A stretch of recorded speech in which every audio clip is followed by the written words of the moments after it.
Hey everyone! So, in our super connected world, cultures are constantly bumping into each other, mixing and yeah, sometimes even competing. Today we're going to dive deep into the cultural impacts of globalization. How it's shaking up societies and how people are fighting back. Or embracing it. Let's get right into it.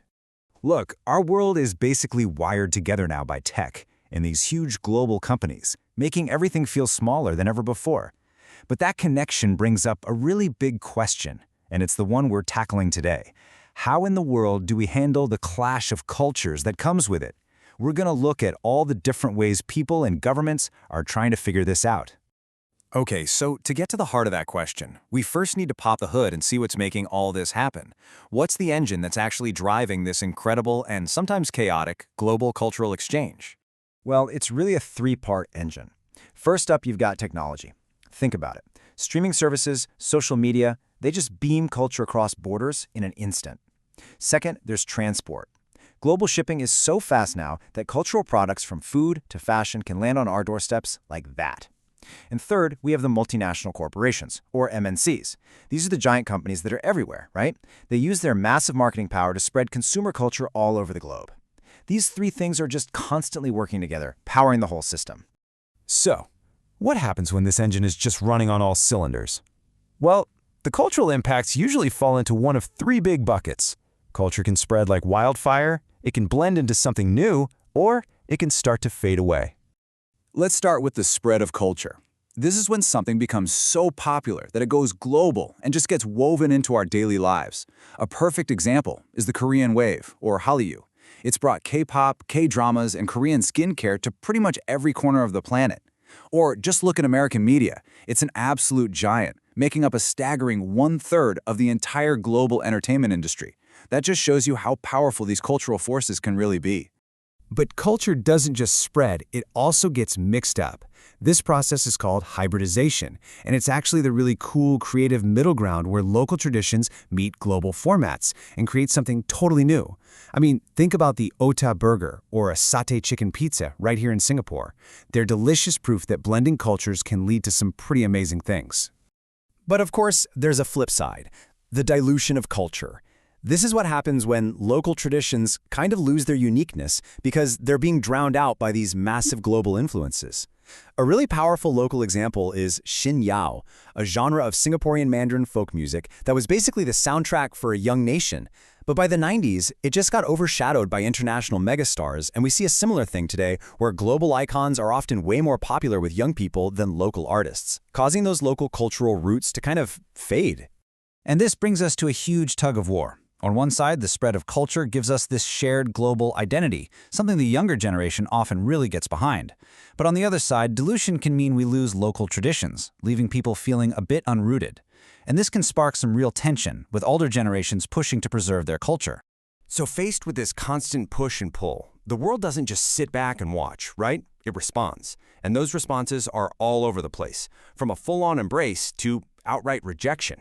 Think of it like a dial. For all sorts of social, political, or economic reasons, both countries and individuals can turn that dial. They can turn it up towards acceptance, welcoming all the global stuff, or they can dial it way back towards rejection, trying to put up a shield. Let's take a look at how they actually do it. We'll start with a top-down approach.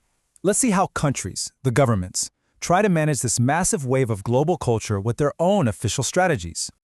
The main strategy for governments is to build a sort of cultural shield. They pass laws, and sometimes they even change content to protect their local culture, especially from ideas that might go against local values. And the key tool they use to do this is something called quotas. Take France, for instance. To protect their language and their music industry, they have a law that says 35% of all songs played on the radio have to be in French. And then you have China, which takes an even tougher stance with its movies. A whopping 85% of all films shown in the country must be made locally. So, and this is the key point, these numbers aren't just pulled out of a hat. They're part of a very deliberate quota playbook. France uses its 35% rule to keep the French language and music scene alive and well. China uses its 85% rule to keep a tight lid on foreign influence and make sure its own film industry stays on top. This is cultural protectionism in action, plain and simple. Okay, so that's the view from the top. But what about from the ground up? It's not just governments making these big moves. Regular people and grassroots movements have their own powerful ways of responding to all this. On the acceptance side of things, people use these global networks to connect with big ideas and values. Thanks to instant communication, social movements like Black Lives Matter can become genuine global conversations. And on a totally different note, pop culture can have a huge economic effect. Like when the Keen movie To All the Boys I've Loved Before came out, sales for the drink Yakult went through the roof worldwide. It just shows how a piece of culture can drive what we buy.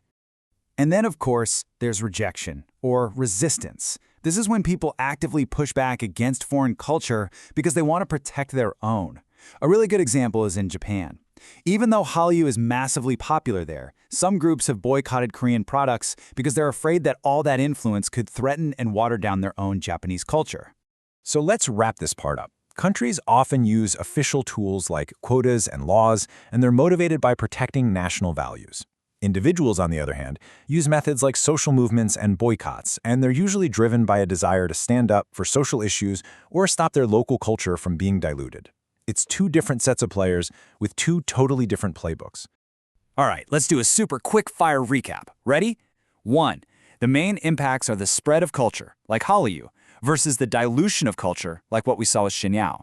2. That awesome creative middle ground is hybridization. Think Ota Burger. 3. Countries often respond by setting quotas to limit influence, like the rules in France and China. And 4. Individuals respond with either acceptance, like joining a global movement, or resistance, like the Hallyu boycott in Japan. Got it? Good. And that brings us to our final question, the one that's really at the heart of this whole thing. In a world that's more connected than ever, is it more important to protect our own culture or to embrace the world's? You know, there's no easy answer here, but it's a question we all kind of have to think about. Thanks for jumping into this explainer with me.